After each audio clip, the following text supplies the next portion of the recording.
Okay, thank you. So first thing we need to do is we do have a remote participant today. Actually, I don't see her, right? Yeah, she's not here yet. Oh, I guess we'll just postpone the remote meeting. Yeah, if Alita was planning on joining us remotely, if she shows up, then if we could put a pause in and have a motion to allow her to join. So you got a quorum in the room. First thing to do is take a look at minutes of our June meeting. Everybody do that. So, are there any additions, comments, corrections?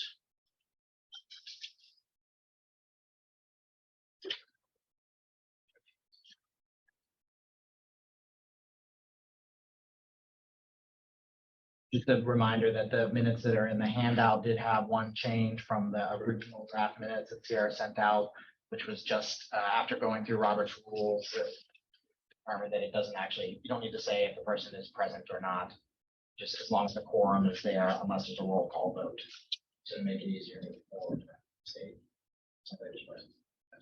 Thank you. So I will just put in the record that I really appreciate the thoroughness of and the quality of that.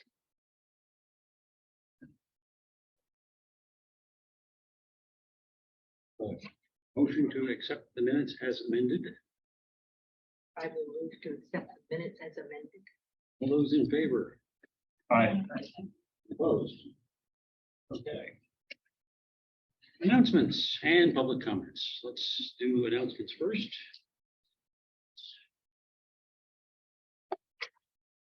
Library director is uncharacteristically quiet.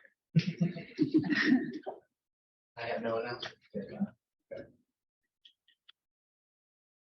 All right, well, all right. Any public comments from those online? If you're, yeah, here we go. So, Ms. Ailing, I'm going to allow you to talk. Can you hear us? Looks like you're going to have to unmute before you make a comment, though. Can you hear me now? Yes, thank you. I'm representing community members, and I hope you all are enjoying the summer. Thank you very much. Is that all you have to add today? That's all I have. Thank you so much for weighing in. Okay.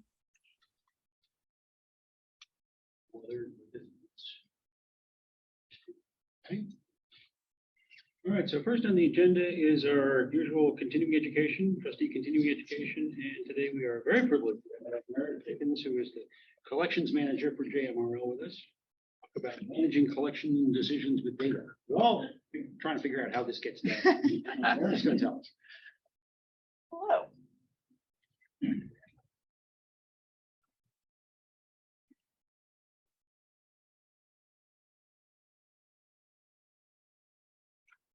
I'm Meredith Dickens. I'm the collection manager for JMRL.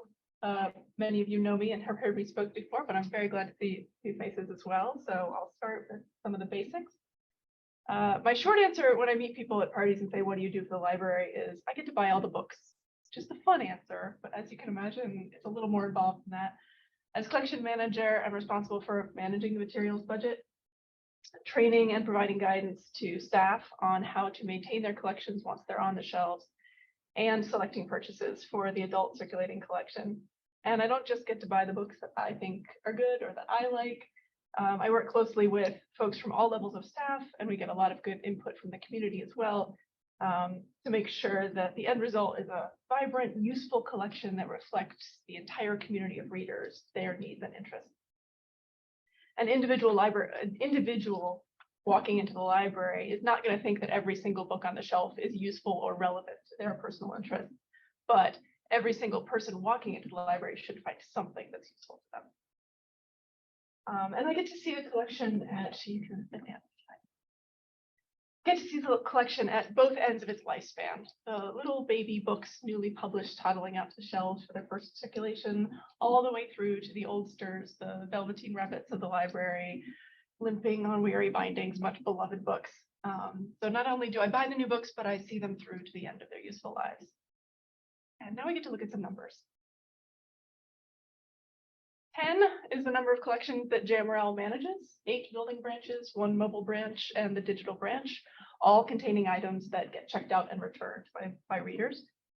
259,704 is the number of titles in our collection, the number of books that we provide direct access to our readers. And because to meet region-wide demand, we have multiple copies of some of those titles, 493,732 is the number of physical items that we manage in our collection.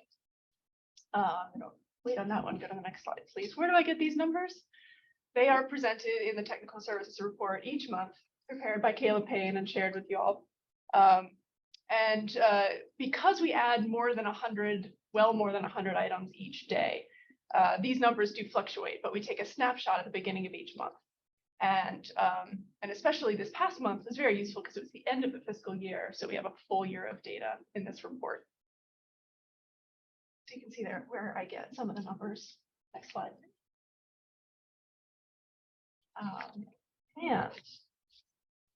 Right, so 493,732 items, almost 500,000 items that are processed. They're stickered, covered, repaired when necessary. They go out to the branches, delivered from branch to branch. They get stored and shelved and go home with readers. They come back through book drops and across counters. They get reshelved. The cycle continues. Many hands touch these items in their lifetimes. And we know that because in a year, this past year, 1,282,486 circulations. So it's almost 1.3 million transactions of these physical items. That was not our total circulation for last year. Our total circulation was closer to 1.7 million, including the digital materials. But today I'm talking about physical systems. So 1.3 million transactions for these items. They don't just get put on the shelf and sit there looking pretty. We're not an archive or an academic library, so we don't purchase these books to store and preserve. We purchase them to be used. They have to earn their space on the shelf by being useful and used by our community. And with all of the new items I mentioned being added every day, and most of our buildings being at or near capacity for shelf space, we also have to get rid of some to make room for all the new books. And the process by which we decide which books are no longer useful or less useful than others to our community is what we call weeding. So just as you weed your garden to make the room for the beautiful and useful plants, not to be choked out by the clutter, we weed the library shelves. So in my role as Marie Kondo of the library system, I get to provide branch staff guidance and information that helps them make those good decisions. And some of the information they get from the community, talking to the readers, being there. Each branch in our system has its own personality, has its own community of readers and their own needs. And we get to, and the folks who work at the local branches know their readers best. But we are also a regional system, and each branch benefits from being able to share materials regionally. So we balance local management with the regional overview.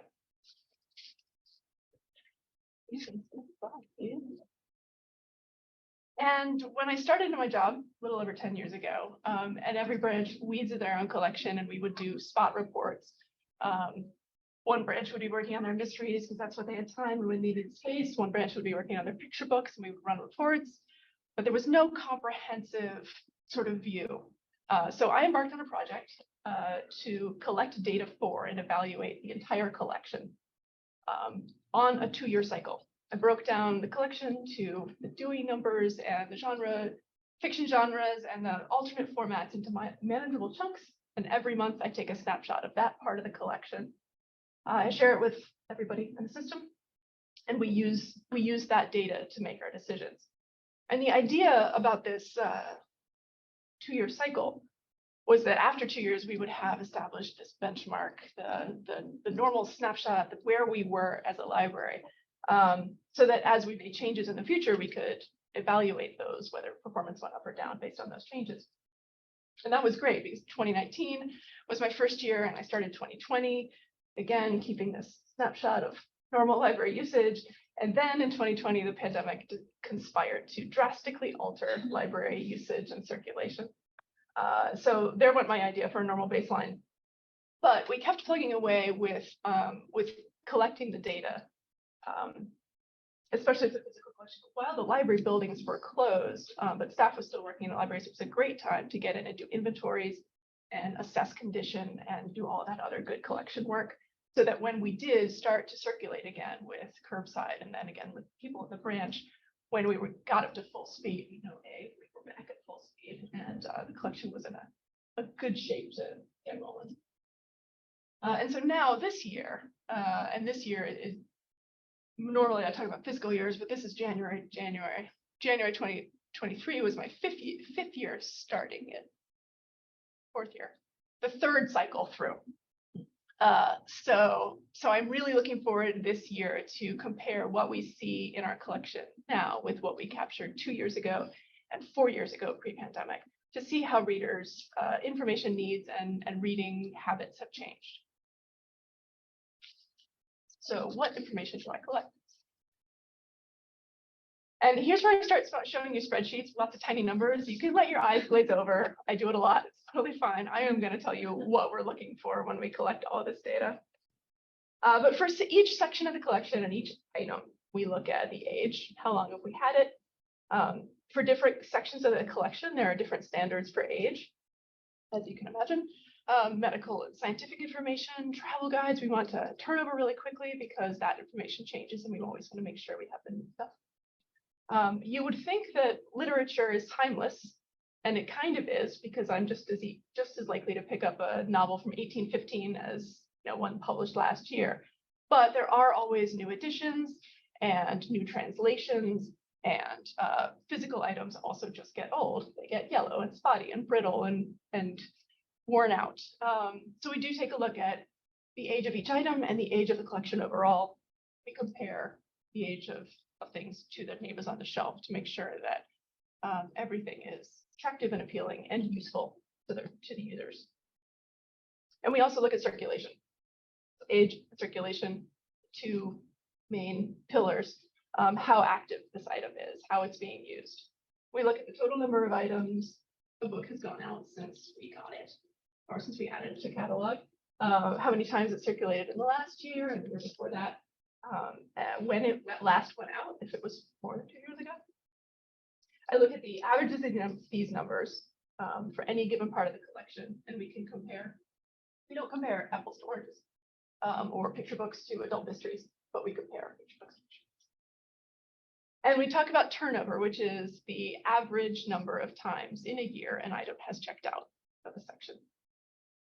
And so each of these contribute to a broader picture of a performance evaluation for a certain type of material. For certain shelf lists, we find it useful, and a shelf list would be in shelf order. So as it's organized in the library, we can highlight the performance and see if there are maybe chunks or areas of the collection that are performing less or better than others. Staff might notice that there's a chunk of books on here that don't have the numbers we think they should have based on our knowledge of how popular the author is or the topic. They take this sheet to the shelf and they'll realize that all of those books are on a very low shelf or over in an awkward corner. And so it's harder for them to access. Or they're in a high traffic area and it's not a place where people want to spend, peruse and browse. So activity and performance can be just about as much where a book is in the library as what's inside the book. And all of these things we take into account when looking at our evaluations for what books to shelve and how to organize them in the building. I can also take a look at the percentage of branches shelf space that a certain section takes up versus how much of its circulation. So is every part of each branch right-sized for how much folks want to use it? And similarly, we can take a look at a snapshot of what percentage of each part of the collection is checked out on any one day. So if X% of a collection, if 12% of a collection is out, staff can kind of get an idea of what would it look like if everything came back? How much space would we need? And also we can take a look at how that changes through the year, because it does. People want to check out different kinds of books at different times of the year. And I have a vision of having like a time-lapse photograph of the books across the year, because I think you would see the shelves like breathe when this happens. But knowing these numbers helps us, again, be able to evaluate how much room we need. Oh, well, we know it's a busy time, so the shelves look empty, but it's because the items are being used. If we're crowded, we need to wait a month because they will all be checked out, kind of thing. And sometimes we see a big shift when we're looking at trends. We see a big shift in format. The most noticeable one right now is audiobooks on CD. The usage for those has gone down drastically in the last couple of years. During the pandemic, those folks who could switch to downloadable audiobooks did, and they didn't come back to CDs the way they did with print. People came back to print books, but not to CDs. We also attribute it to the fact that new cars don't come with CD players anymore. We're not going to get rid of audiobooks on CD just yet. There are still people checking them out and placing holds, but it's fewer. And so we're noticing that trend and we're reacting to it with our projections for future resources. Thank you. And sketch section. You can go to the next. The data is the data is just one part of any reading evaluation. Professional judgment and experience is always applied. We don't just run a list of books based on any one of those data points and willy-nilly delete every single one of those books. We're always casting our professional eye on, does this number look right? Does this make sense, or should the library keep it? It could be that folks consult the material in-house and don't check it out. It could be the kind of thing that people don't use very often, but when they do need it, they really need it. So we need to keep it in the library, even though it has low circulation. Or it could be nobody has checked out this one novel in 12 years. It's not really earning its place on the shelf. Probably by all rights going to go, but because I do a lot of research in other areas, I know that there's a movie adaptation in the works. So in a couple of months, there's going to be a resurgence in demand on this long lost novel. So we're going to keep it on the shelves just with that in mind. That doesn't show up on our spreadsheets, but that's part of our job to be aware of. And so we look at the stats for the individual items, and we look at the stats for the collections within the branches. Taking one step bigger, this is the previous slide. This is why they're out of order. Looking at the whole region, this is like where I look at each branch at once. Helps us gauge regionally where resources could be allocated. As I mentioned, every branch has its own blend of needs and readers. So if a book doesn't circulate well at one branch, but we see that kind of book does really well at another branch, we can facilitate a transfer to where it's going to be used more rather than getting rid of it completely. 2 slides, please. And in addition to looking at low activity items, we also always look at high activity items. I keep an eye on the holds, the titles that have really strong holds lists. This title was on that for a long time. And when there's a long holds list, we purchase extra copies, and we make sure that we have as many formats as possible to make that title accessible. And we look at trends of what those high demand items are. And not only does high turnover indicate a need to buy just extra copies of that one title, but high turnover in a part of the collection tells me that I need to allocate more resources to that collection, not only to get lots more new stuff, but also to maintain the stuff we already have. Because the high circulation and high turnover means that we're going to have to replace those items more often because they're going to go worn out or less. That is a whirlwind overview of what sort of data collection we take a look at in order to keep our collections vibrant and useful. I'm happy to take any questions. So I guess it had never occurred to me before we met with the Central Library Working Group and we took a tour of Central in all its glory, that all the books or the entire collection come into Central. Yes. And as we discussed, have to get moved from the loading dock up to the 3rd floor, only to get moved down again. I mean, it's funny, in all the years of using the library, that never occurred to me that there was central processing here. And how crowded it was.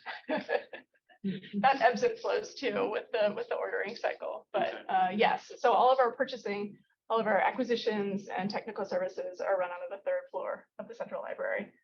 And yeah, they all get delivered and cataloged and processed, stickered by our wonderful technical services team, and then get shipped out to the branches. Services do you use to determine like, newly published novels? Purchase how many copies you purchase? Yeah, I keep my fingers on a lot of different strings of webs, from mainstream media and also niche public media, and book awards. Our vendors are very good about, and we use a couple of the major library vendors, and they work with publishers to get lists of what they're going to have in their warehouses that will get published. And the publishers are very good about letting us know what's about to be published. So it's just a matter of keeping on all of those newsletter lists and being aware of what people are going to be talking about. Do you have a local author? Do we have a local author? We have a The in the local central- voices collection. Yes. Yeah, that it's a subset of Meredith's job, but folks that have written materials locally that maybe wouldn't, we have a collection development policy and procedure that maybe their item wouldn't go through because it hasn't been reviewed by Publishers Weekly or something. So we'll take basically most of what people in our region write or produce and put it in the collection How do we deal with self-published stuff? like that. It goes in the local voices. Yeah. There was a change. We did a continuing ad. It's been a few years, but a few years ago about that, because it was a frequent area where staff had not conflict, but people would come in and say, "I've written this book. I'd like to add it." And of course, it doesn't meet the criteria to add things to the library. And so we would frequently say no. And this was Meredith's great idea, which I'm sure was borrowed from another library system, but that's one of the joys of being a librarian. It's okay to borrow those ideas. Was to create this collection where we would say yes to those things and allow, and it's very popular too. People want to see what their friends and neighbors are working on. Yeah. And a lot of times it is because it's harder for self-published authors to get reviews, and reviews or coverage in independent sources is really one of the ways in which we evaluate what to purchase, because I don't have time to read every single thing. So we rely on other people to give us that sort of critical review. In the last couple of years, it's become easier for self-published authors to get reviews in places, and some of the library industry journals are seeking out self-published authors in order to give them more coverage, but it's still very hard. And then there's also other things in the local voices like paperback picture books, which we really love the picture book, but we can't circulate a paperback picture book in a regular collection. It doesn't last, so we just don't purchase them. But this is a place that we can highlight them. So it's not always the content, it's just sometimes the format. Two other points is that we do have a children's and a teen selector as well. So for the three different kind of age levels of library service, Meredith is in charge of collection management, but our children's supervisor and young adult supervisor do the purchasing there. And the other one, and you gave me this number, Sierra, a few months ago, and I've already forgotten it, but the percent of patron requests that we accept and purchase from, where a patron will ask JMRL to buy it, is extremely high. It's between 85 and 90%. It's high 80%. It's what we're able to say yes to. I don't have a number either for how and many that's- materials that is, but it's a lot. Well, we get around 100 a week, 100 page of suggestions for purchase a week that Sierra helps us get through. And we are able to say yes to most of those. Mostly A lot of those probably you would have bought Things anyway. that we're gonna some of them, get. yes, we are. And that is a way for us also to gauge demand. So you were asking about how do I know how many copies? Is that's one thing that helps us predict demand is how many people are asking for it ahead of time. So that helps us even if we know. A lot of Yeah, everybody's like waiting to see when the library has this yeah. novel that we're supposed to read. In terms of having to weed out books, is the main limitation shelf space? Like is that like when we have to get rid of books, it's because we're running out of space? It's a combination because it's a combination of physical space, but also what's in the books. We do not want to leave material on the shelves that is outdated information. So as material turns over, it's both of them. It's the Pluto is a planet. thing. Right. Yes, yeah. Sure. And I was curious, when you're weeding, if availability from other systems or like University of Virginia comes into play, like if we get rid of this book, we have no way of getting it. Yes, we absolutely do take that to account. One of the good things is that I've never encountered in my career a time when removing a book from the library will remove it from the world. You know, that we will always have an option to find it somewhere else for folks. We do have the benefit of having the university in the area, so if they have a book available to the public, and we have a easier interlibrary loan process with them now, so we're able to use that. Thinking about when in Louisa, when Ophelia was restructuring some things for the reorganization there, and needed to cull some of their local history information, and they worked with the Historical Society in Louisa to see like, hey, we don't like, here's something that you should have maybe that we're not going to keep here. So we would try to find a home for it if it was something that it seemed like this was valuable to the community. I guess my last question was just what happens to the books after you leave? Yeah. So we participate in the Sustainable Shelves program, which is offered by Baker and Taylor, one of the library vendors, and they accept our books. They give us credit for some books, some purchase credit, so we can get new books, but they promise to sustainably recycle anything they can't resell. So the library goes there. You were talking about it's not just shelf space and its contents, it's also condition. I knew there was a third reason, is that sometimes things just wear out. And then we will either purchase a replacement, a new item, or sometimes we can't. But then we will look for an alternative, either an alternative title on the same topic or a digital version. A lot of times, some of the older books that are no longer in print, I can still get in the e-library. A couple questions, and that actually leads into one that I had when you were talking about some books get less circulation just because of their physical location in the library. I thought that was an interesting point that I wouldn't have thought of. And then I thought, well, that doesn't probably apply to digital in the same way. I think all of your presentation so far was about the shelves and physical books and weeding. This could probably be its own its own CE, but can you say for everyone, I could use a refresher, just a little bit of the landscape of how the e-collection is constrained? I know there's resource constraints there. Is there one kind of centralized distributor that you get everything from, or do we have to license from multiple ones? And do you have I'm imagining that those suppliers come with their own dashboards that would be probably replace the spreadsheets that you built, and is there one of those that's unified, or are there many? Maybe a few words to just help us kind of understand that landscape. Sure. Yeah. A few words. I know.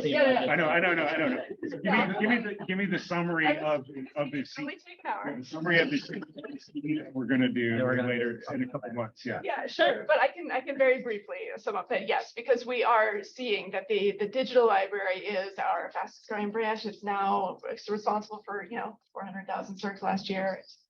And it is when librarians started getting into ebooks, it's like, well, this is great because we don't have to worry about shelf space. We can just have, the digital books don't take up any room.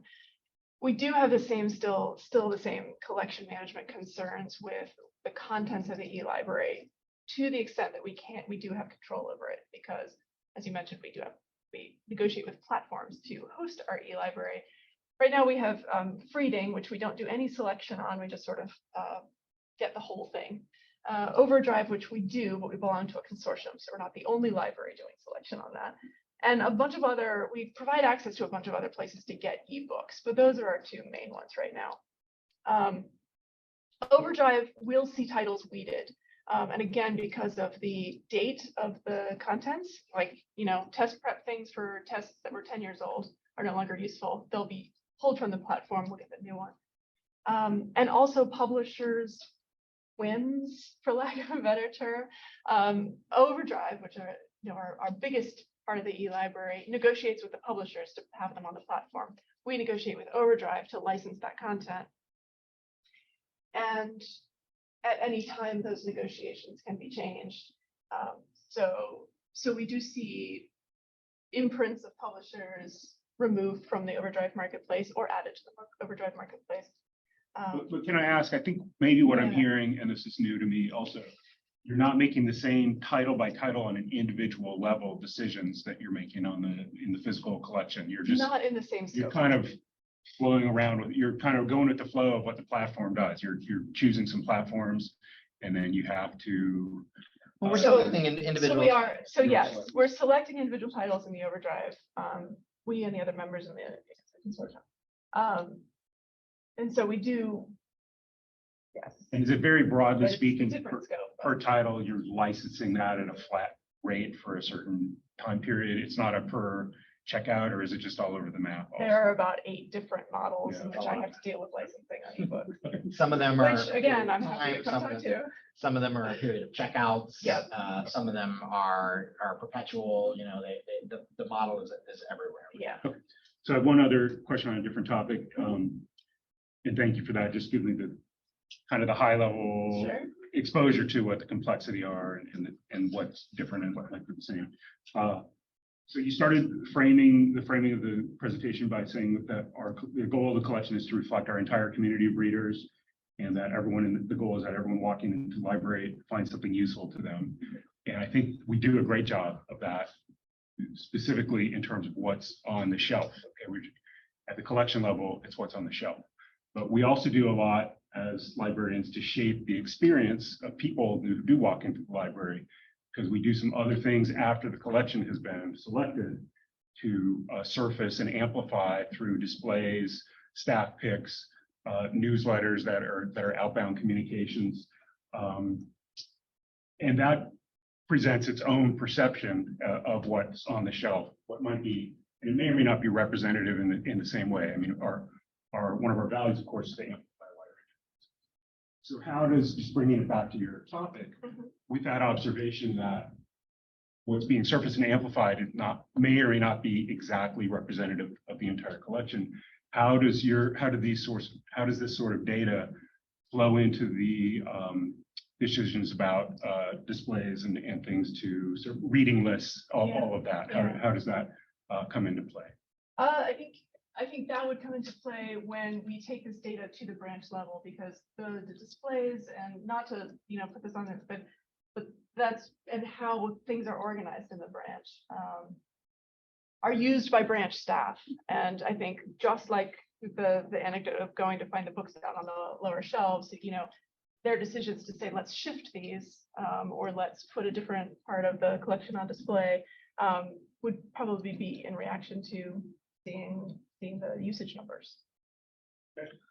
Yeah, I think we could have maybe a CE about that as well, like a holistic view of it would have to come from my office, it's not Meredith's and the collection development team's responsibility to, decide what goes on display or what goes out on the newsletter. And all. My responsibility. Right. Together. Okay. Like to see that. Do we have a Braille collection? We do have some books in Braille. We have the Babysitters Club. But we also provide, and we make sure that all of our desks are provided with information about accessing the Virginia Library for the blind materials, books by mail. That's we leave most of that to them. We have a few books in Braille. Good question. That's great, Kurt. Thank you. Thank you so much. You always get the Very most. informative. Well, that's good stuff. But if I could get. And would you like to schedule that next week? Next up is we have committee appointments and reports and the Central Library Renovation Working Group. Joined by I'll do that. Ann. Thank you. So Tony, David and I met along with some other members of the community to talk about the Central Library renovation project. Jane Cuggle was there, Mark Cullen, Dave Groff, Kristen was there at the end of June. And David gave us a brief overview of Central Library and the renovations that have taken place over the since the 70s, I guess. last big renovation was in the 80s. It was over 40 years ago. And we just talked about how a renovation project has to happen, which is the funding has to come from Charlottesville and Albemarle. It's not a Charlottesville thing, 50-50. Neither is opposed to the renovation project. It's been on the CIP list for probably 7 or 8 years. But I think that we're at a period where they're both of the leaders in those organizations are looking at the other saying, you know, who's going to blink first? So we need to get it off the ground and help both the city council and the board of supervisors understand that each is interested actually, and to move forward on that. So we looked at what we're trying to do, and we looked at the 2015 design study by Train and Associates, what that entailed, what works for, you know, in that study, what we need to maybe improve upon, new approaches, whether there's, you know, something that really will get the community really excited about central library renovations. And then we talked about adding more people onto the committee to get a broader view of what people would like to see at Central Library. Residents on the south side of the mall that use the library, more staff members from the city and the county, which I think is important because that's really where the issues percolate and the funding ideas percolate. And then the Friends of Charlottesville is an organization that is very, very active in the mall area, which spills into our area. I think it's important that somebody from that group be involved. Then we talked about how to move forward, and we talked about going before city council, having maybe a representative from the county and the city just go in the public session and talk about how important Central Library is, and the renovations are long overdue. And also with the Board of Supervisors. I think Jane Kuglow felt strongly that it would probably be more helpful to go to each individual Board of Supervisor member individually and to discuss it as opposed to making a presentation. So that's something we're still kind of talking about.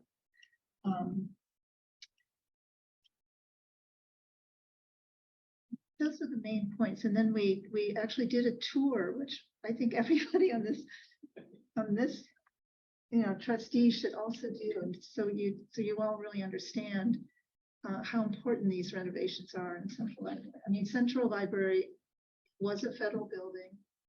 I think it's the most beautiful, most majestic building in downtown Charlottesville. I think it's something we need to celebrate and not tiptoe around the renovations, but actually just state the obvious. It is the focal point of not only downtown Charlottesville, but also the area. It just, and that's true. You know, downtown Charlottesville still is the economic, legal, governmental focal point of our area. And the library is in the center of that. And it should be a place that we really and it's new, you know, the usage of the library has changed a lot. And we need to open it up for everybody to come to. There was a wonderful idea of kind of enhancing a walkway from Friendship Court to the library, you know, so these kids that live in that part of town feel really comfortable going to the library. It's not scary to go over the mall, you know, and go to this other section of town. It's all the same town. it's those are the kids that we want to come to the library. So not just the renovation, but it's really kind of enhancing the idea of using the libraries. So that's where we are right now. I developed a list of talking points that I think the working group should work on so that we're on the same.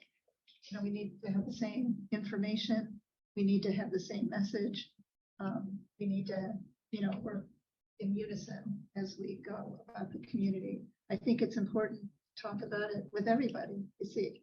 And when I talk to my neighbors or people I know in other committees, they all think, yeah, and they hadn't thought about it, but they say, yeah, that's a good idea. So I think it's something we need to get the discussion going. That's what the working group can do right away. And as we develop our strategy. Again this week. Meeting on Thursday this week, yes. We'll have a representative from the budget office at the Albemarle County joining us. Unfortunately, the city has a leadership meeting at that same time, so they won't be able to join. Other questions for Ann? I'm excited about this. I mean, this has been percolating in the back for decades now, so I'm excited. Especially excited that Ann's okay. Next up is board committee assignments. In your handouts were a list of proposed board committees. We tried to be fair. We tried to put people on committees that we thought would be of interest to them, and in certain cases, we even asked their opinion before we put them on the committee. So for budget and finance, we asked Alita to chair, and Randy, Peter, and Ann. I realize you guys are all fairly new to this, but budget and finance is one of those committees where you don't need to know a lot of budget and finance. You need to understand the whole process of how the library gets funded, which this committee can be a wonderful introduction. But it really just helps us draft our budget, which will be coming up real soon now. As David often says, there is no budget cycle anymore. It's just constant. Get one done. Working on it now. And I'll point out, Tony, that we do like to have one representative from each jurisdiction here. So for Green, Louisa, and Nelson, where there is only one representative, you don't get too many choices. I noticed on that we've got AJ. Yeah. Oh yes, That's a that'll placeholder. be changed on the website to reflect Jerry Carchini's interim business manager status, but then eventually when we hire for that, it'll have a new name. So the technology committee is an interesting one because in the past, I mean, I'm talking distant past, the technology committee met because we were required to have a technology plan in order to receive from the federal government a fee whose name I can never remember.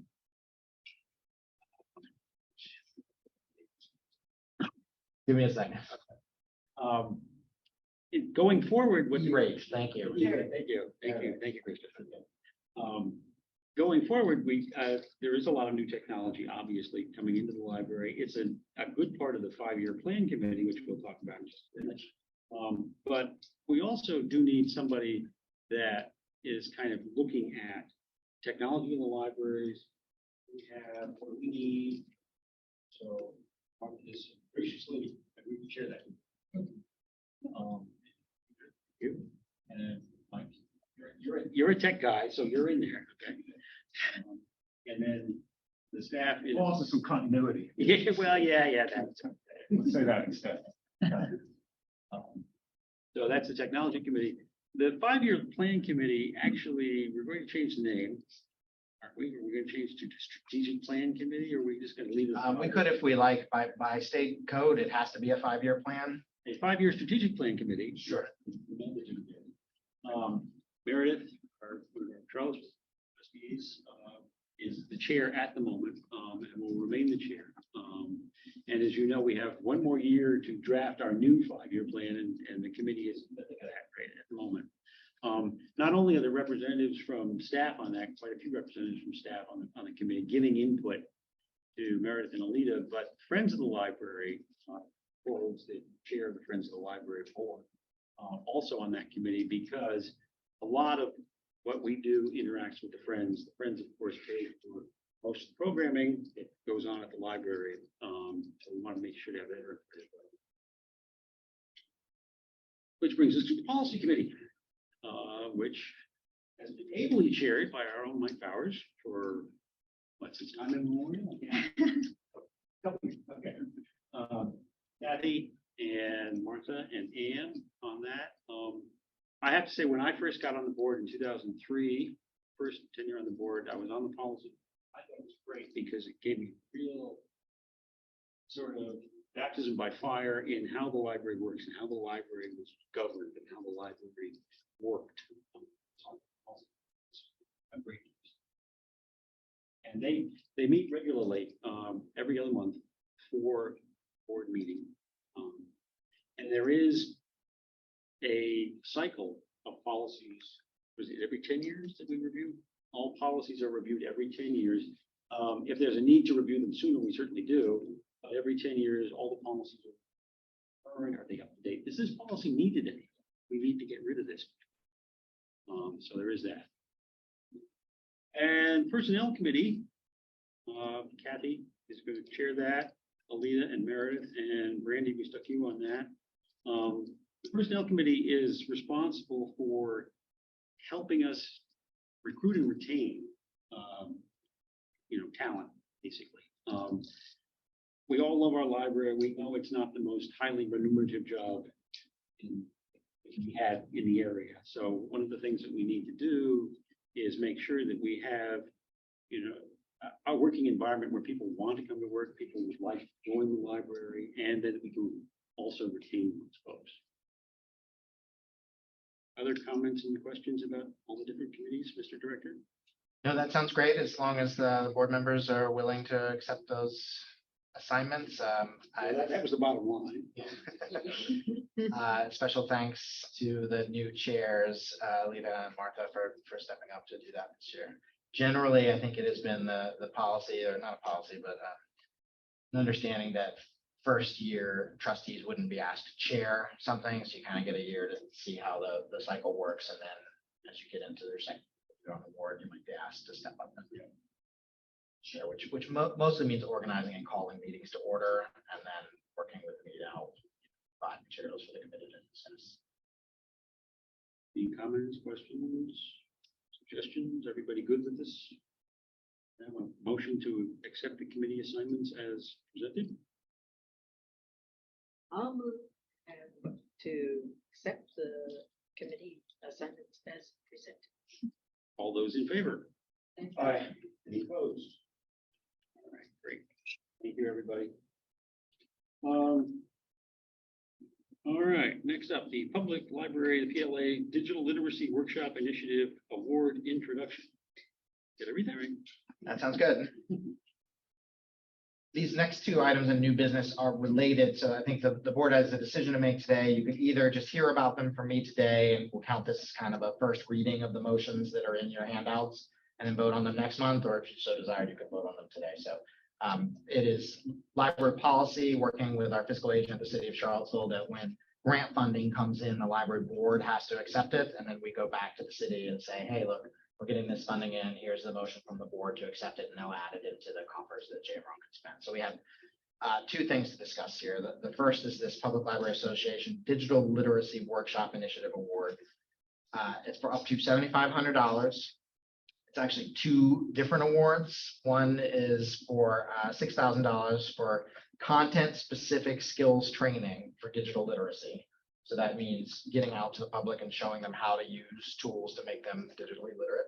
The other is connectivity, and that's for $1,500, and it's meant to have the library facilitate connecting individuals to resources to help them get broadband to their homes.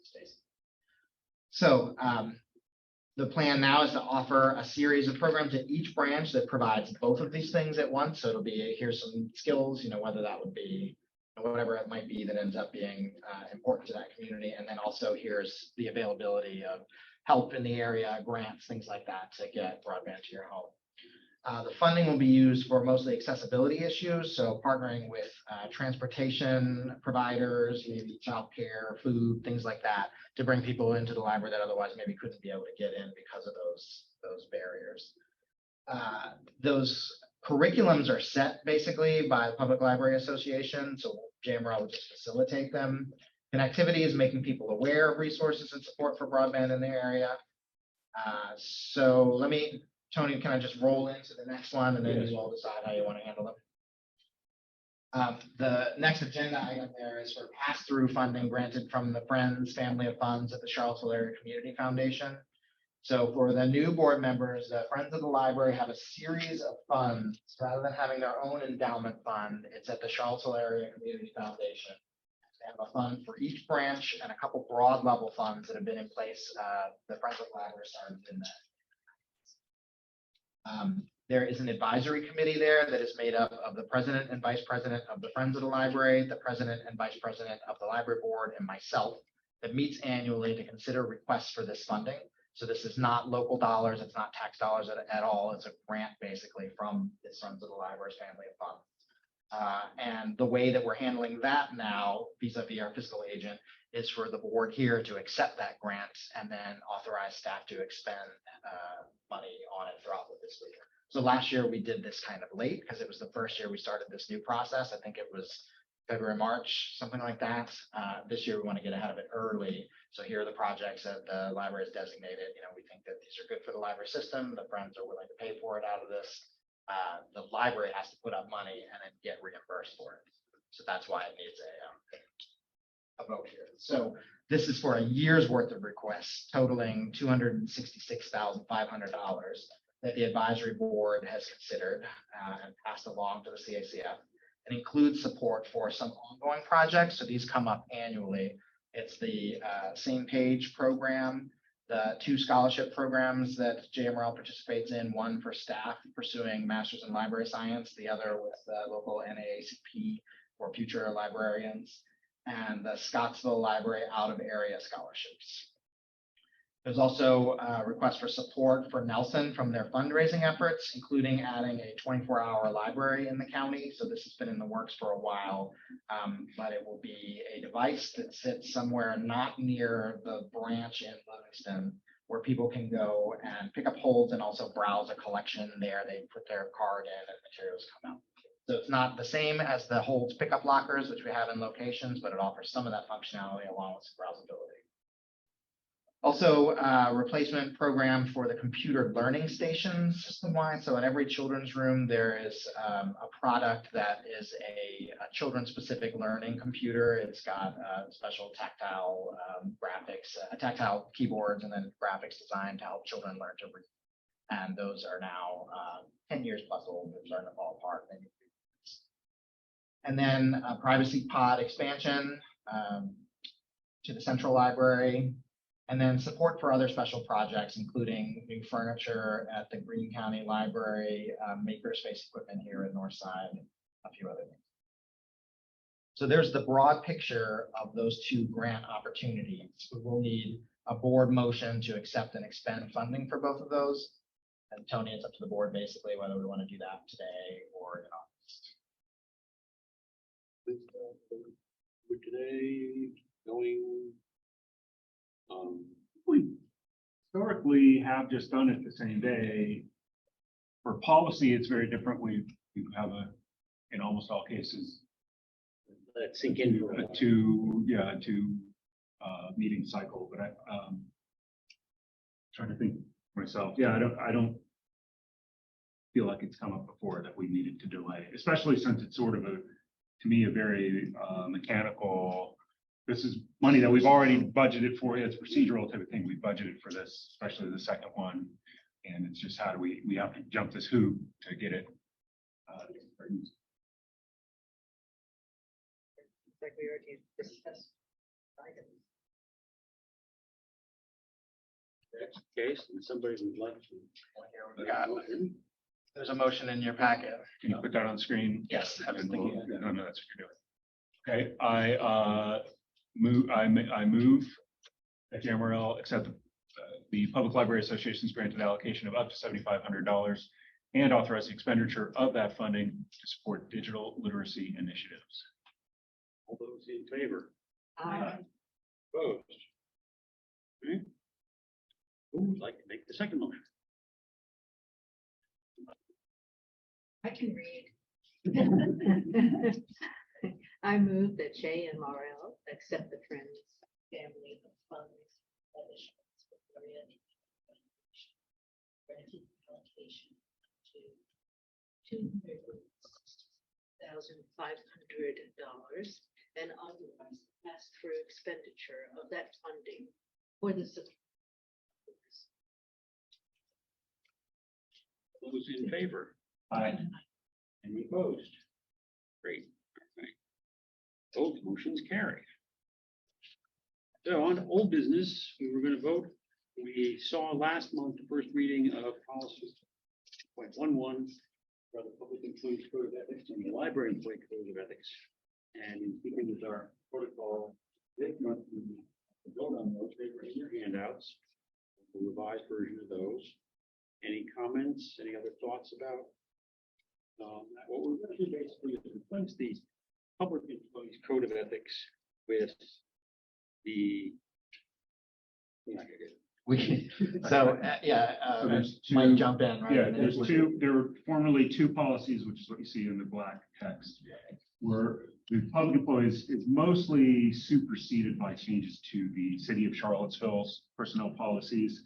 So we're basically combining or consolidating these two codes of ethics into one. Public employee mostly gets replaced by a reference to the city of Charlottesville's personnel policies, which now cover these topics, and our employee handbook, which itself is an effort to summarize and pull together key things that employees need to know kind of in one place. And so you saw that the red lines to the employee handbook that highlight the changes to the city of Charlottesville employee codes of ethics. And based on those, the committee thought that this was no longer necessary to carry at a policy level. It's already there as far as the city of Charlottesville. And then we have the public library, this is public employees code of ethics, also the library code of ethics, which mostly comes from the ALA. And we reviewed that and sort of decided that a simplified / adapted version of that fits our needs after some wordsmithing sessions. Wording of those summaries.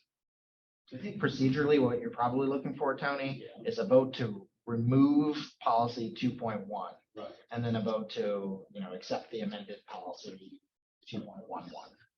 You have a motion?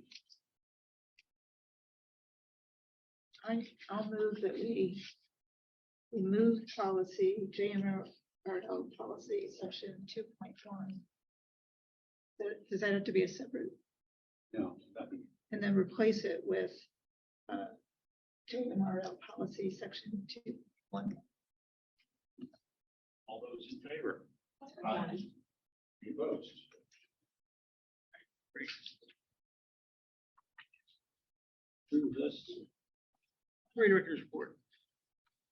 Okay, library staff continues to work on bookmobile expansion to Nelson and Louisa. We have a job posting out now for a position to help service this. We're currently contacting landowners for permission to use their parking lots largely to park in, and hoping to start in August or September there. Having a lot of success in both communities with people that are very interested. Just a couple of hitches here or there where the parking lots wouldn't necessarily, a lot of these are volunteer fire areas, so we just have to be very careful that we're not going to be in the way of any emergency vehicles. So I'll continue to report to you on that and then start giving statistical information if I get it. Meredith covered quite a bit of this already, but reports from this month. So your reports that are posted on the trustees portion of the website include the final statistical information for fiscal year 23. So total, including the digital materials, 1.68 million items circulated last fiscal year, which is up just a hair under 5% from the year before. And as Meredith alluded to, as expected, this is the first kind of non-COVID year in which digital circulation surpassed JMRL's busiest branch, which is this one, Northside. So over 394,000 items checked out and left the doors here at this building last fiscal year, and 406,000 checked out from our digital materials. So it's a bit of a landmark there. So the physical collection is still moving very well, but the growth is in the digital collection. I wanted to point out a couple of programs coming up at the Nelson Memorial Library on Saturday, August 12th. The Library on the Go from the Library of Virginia will be there. So the Library of Virginia in Richmond, the state library, has a mobile vehicle that they're bringing around to public libraries, and they're working with the staff there on programming. focusing largely on statewide genealogical resources, so the things that the state can offer to the members of that community to find genealogical info. And also, they worked with Susan to give specific information about Hurricane Camille that's available from the state. Basically, I'll plan to be there. It's part of the Library of Virginia's year-long celebration of their 200th anniversary this year. It's 10 to 2 on Saturday, August 12th. Also, I wanted to highlight a popular and unique partnership program, which is the DMV Connect. August 16th, 9 to 4 at Crozet. This is also a mobile vehicle. So while we're asking other people to bring our vehicles to their parking lots, we're also hosting some. The DMV comes and provides a variety of needed services in an area that doesn't have a local office. So folks can come in there and get their Real ID appointments, things like that. We mentioned part of the CACF funding you all just talked about earlier was adding privacy pods to the central library for this upcoming year. The ones at Green and Crozet have been installed and running, joining Louisa, which was the first privacy pod that JMRL added. The two newer ones are a bit larger and can fit a few more people in them. So I know, Martha, you said you already saw the one in Greene County. Did, and we run a vacation type of business. And one of our people who came and visited needed to have an appointment with their therapist. And they went down to the privacy pod. And they came back and glowing reports of the library saying, the library here is so amazing, you know. It was welcoming, the services were great, you know, it was convenient, it was easy for them. So it was really nice to have someone who is a temporary member of the community being able to make use of that. Speaking of Greene County, I am meeting with Greene County's new administrator this week. Her name is Kathy Schaefrick. She has spent 28 years in Fairfax County, most recently as the head of their HR department, but also worked in their budget and IT department, so lots of local government experience.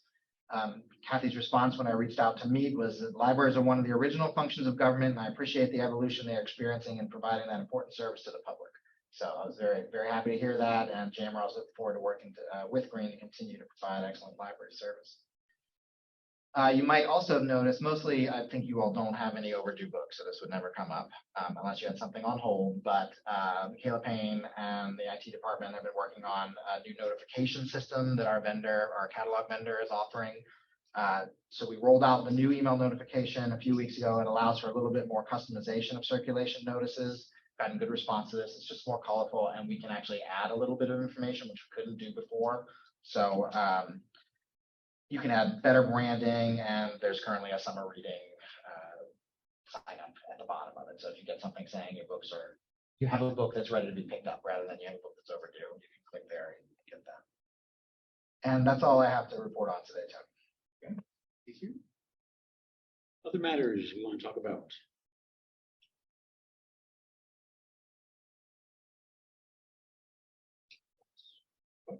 Okay, so let's talk about what's going to be on the agenda for August, where we will again be meeting here at 3 on AD. What is that date?